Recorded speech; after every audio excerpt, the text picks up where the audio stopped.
Good morning, good afternoon on the East Coast. I know I'm a day early, but I'm also like a week late, so thank you guys for bearing with me. Kenzie here having what is probably the first of many today.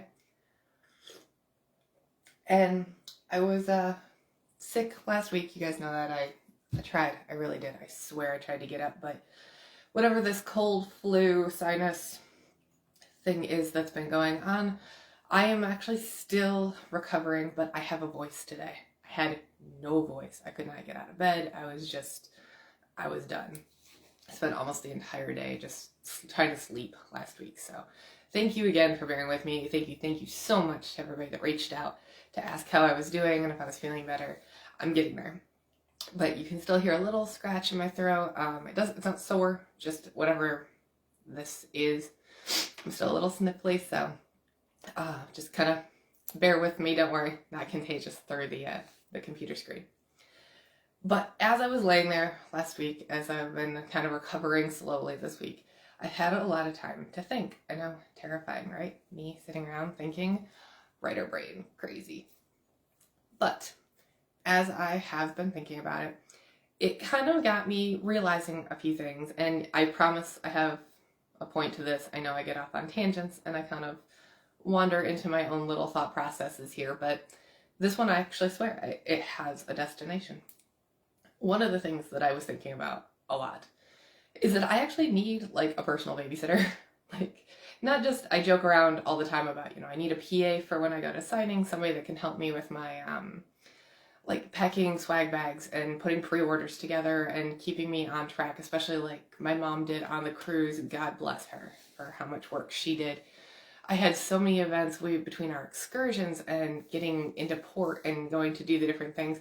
But then also I had photo shoots that I did with Poe, of course, and Yanni's around here somewhere.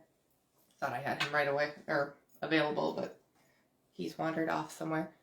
But all the different things that I was doing with my own personal stuff, getting ready, I couldn't even get up because my motion sickness was so bad to do the video, so she had to remind me to do the video the next day, helping me stay organized, keeping everything on track, going, hey, you've got that author meet and greet thing. Like, oh, that's right. Okay, and then we're going to do this and going to do that. Like, she kept my schedule for me so much. I need that just in real life. I can't pay anybody. I don't have that kind of money, but maybe someday. And if I do, trust me, I'm hiring someone. Because I realized, and don't get me wrong, I am an extrovert to the extreme. I am a social butterfly on every level. I love going out. I love being around people. I love to do things and be a part of things, probably far more than I should, honestly.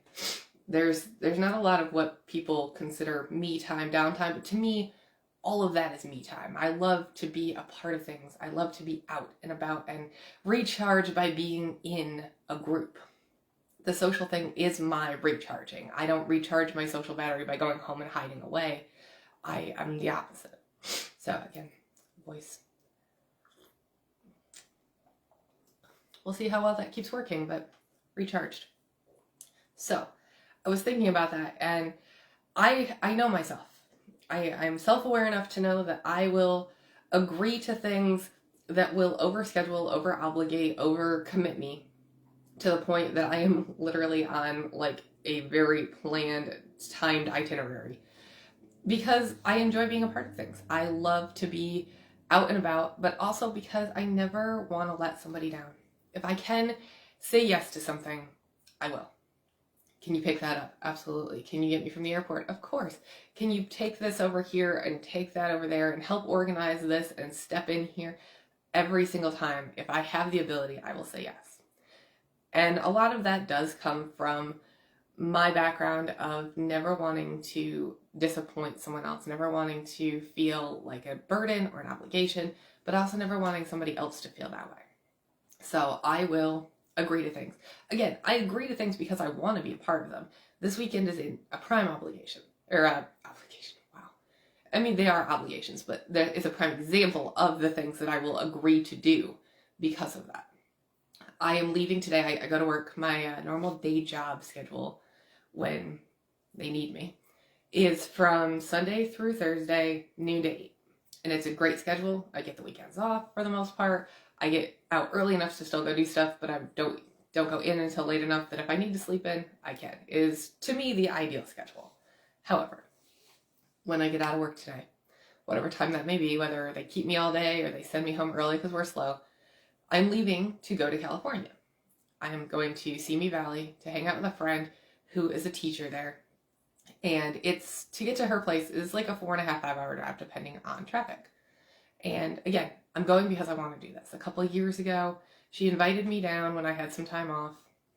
And when I went down, her class, she teaches math and statistics. We did this whole special thing about gaming and statistics and gaming. And I got to talk about my job as a casino dealer. And it was a ball. It was an absolute ball. We played blackjack with M&Ms. I mean, yes, I was gaming with kids, but I was gaming with candy. So, fine line, I guess. But, the prizes that they won, morning, Felicia. The prizes that they won were these little plastic poker chips that I give out at the table, or like little dice and just little fun Vegas-y things. So this is the first time I've had a chance in a couple of years where my schedule worked out and I had a day. So I was like, absolutely, I'll come down. However, I'm leaving after work. If I stay all day, that's 8 o'clock by the time I punch out. Then I've got to get my uniform off. I've got to get out to my car, even if you figure 15 minutes, and then another 15 to get out of the parking garage and get on the road. I'm going to be hitting the road at like 8:30. It is 4.5 to 5 hours to get down to her place in California.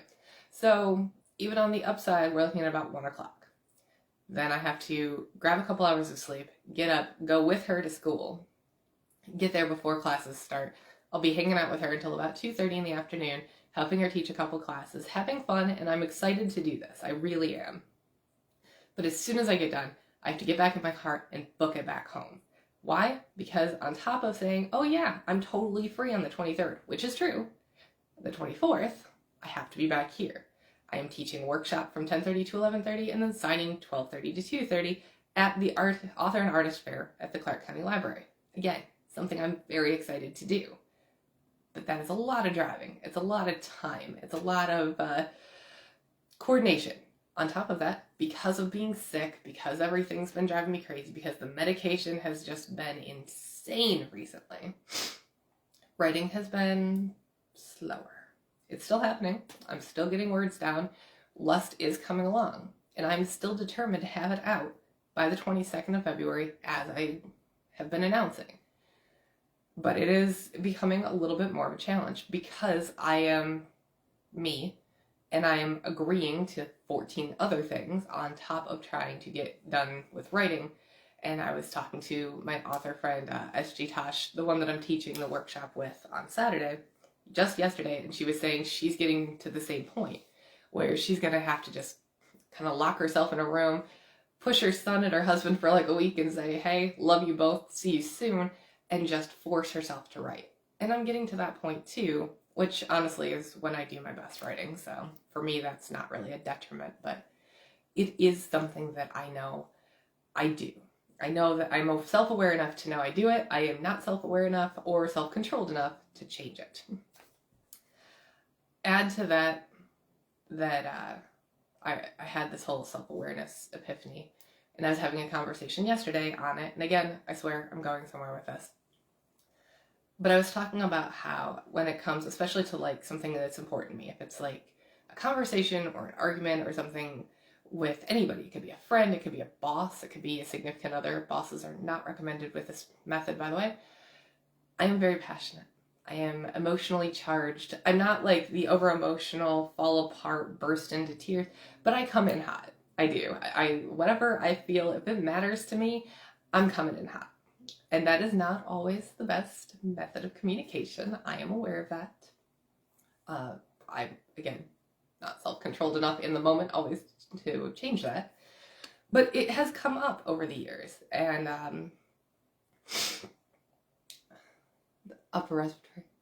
I will definitely have to try that, something to help my respiratory and my immune system. Thank you, Felicia. I'll give that a shot as soon as I get done with this.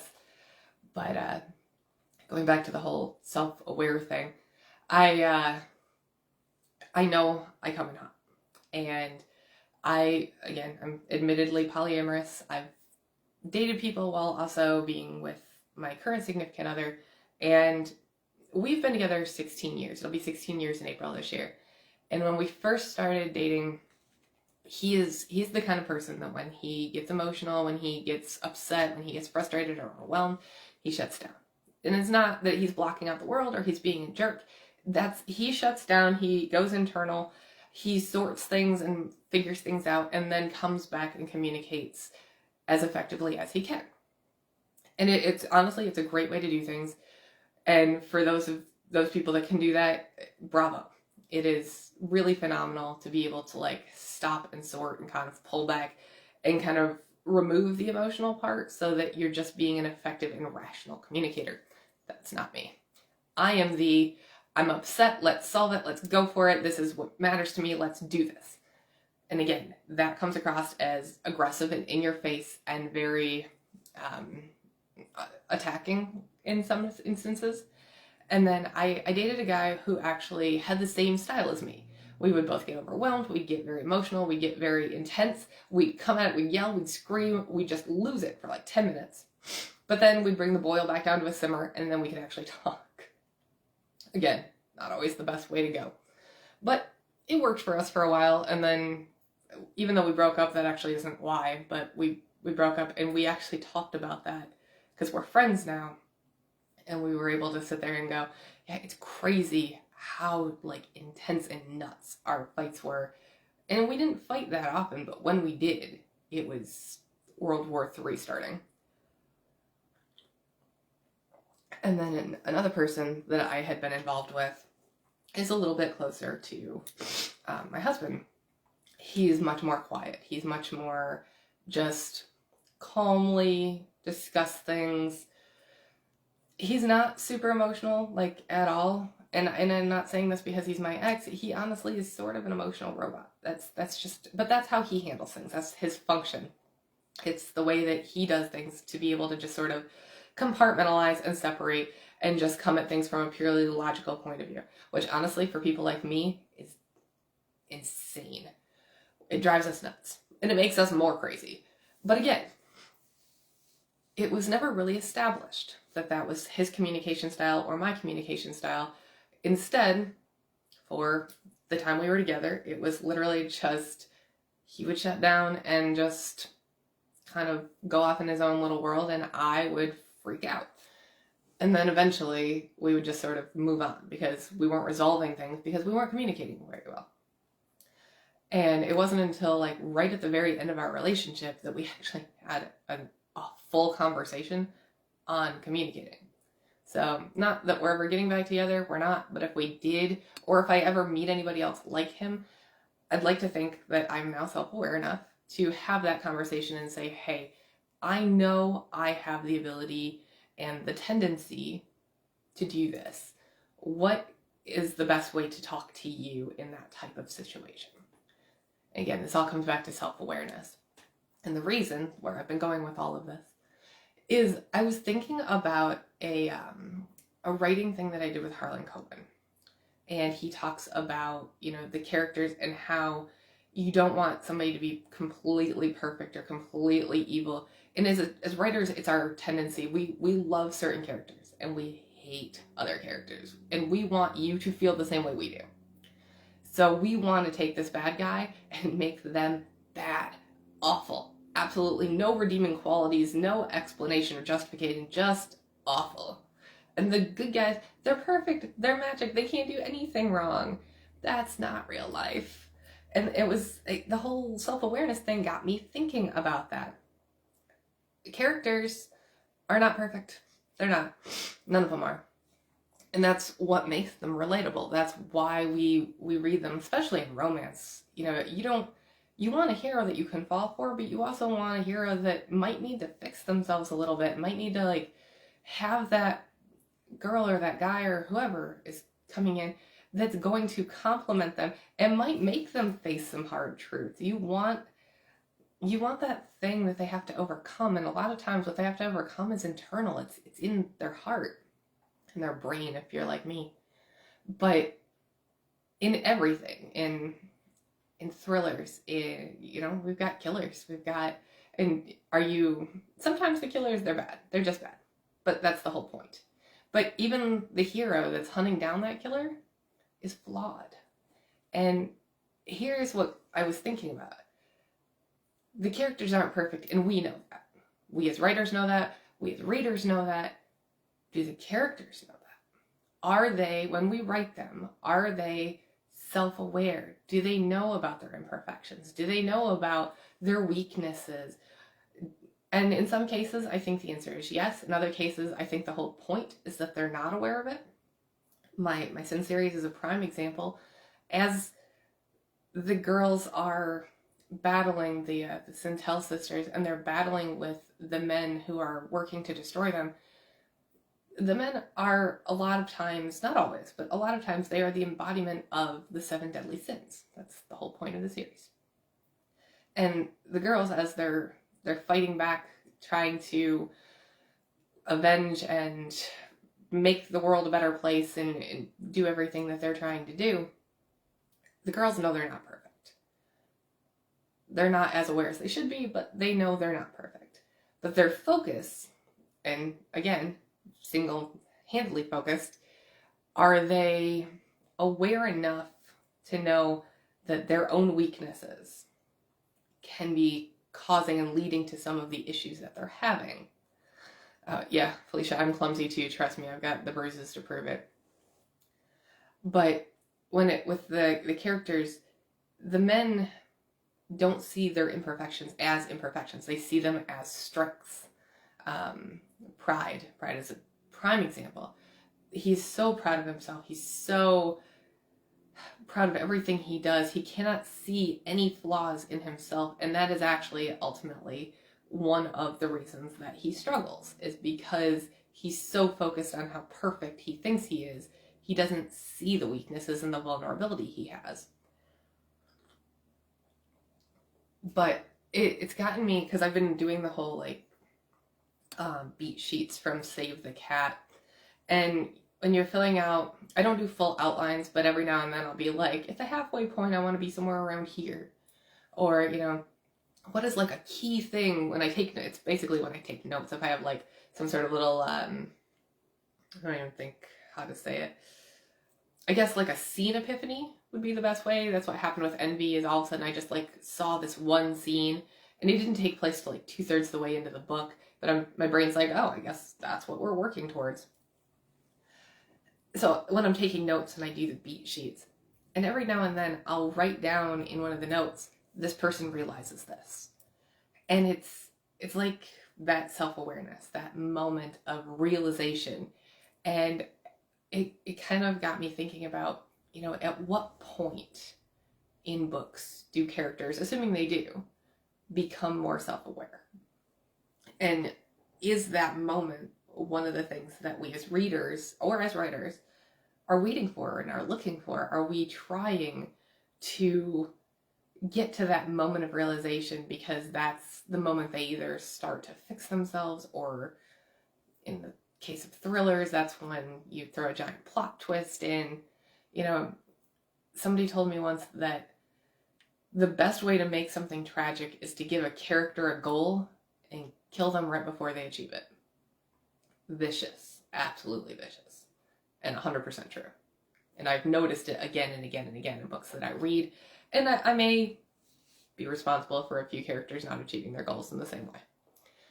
But I think that that's been a lot of my focus, and a lot of things that I've been working on, especially with the Sin series and also an upcoming series, my Voices series, is that awareness, that humanness, I guess, to be, because just because you're aware of something doesn't mean you fix it. Like I said, I know that I am this hyper passionate, come in hot, let's handle it, let's fix it, let's do it right now, in your face kind of person.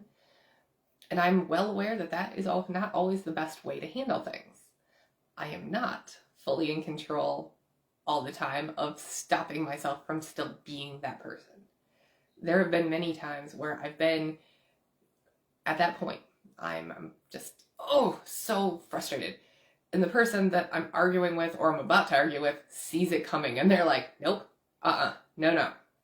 Go to the gym, go for a run, go swim, go get on a bike, go take a drive, go do something. Even if I just, and it's happened, I'll be frustrated from something at work. You know, I had one of those players that just finally got under my skin or whatever the case is.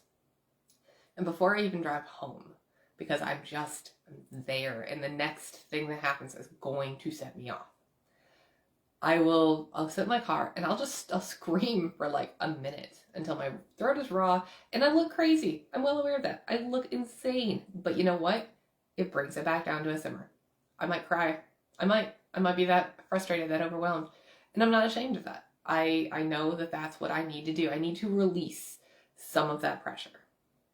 But once I get the boil back to a simmer and I bring things back down, I can have a calm, rational conversation.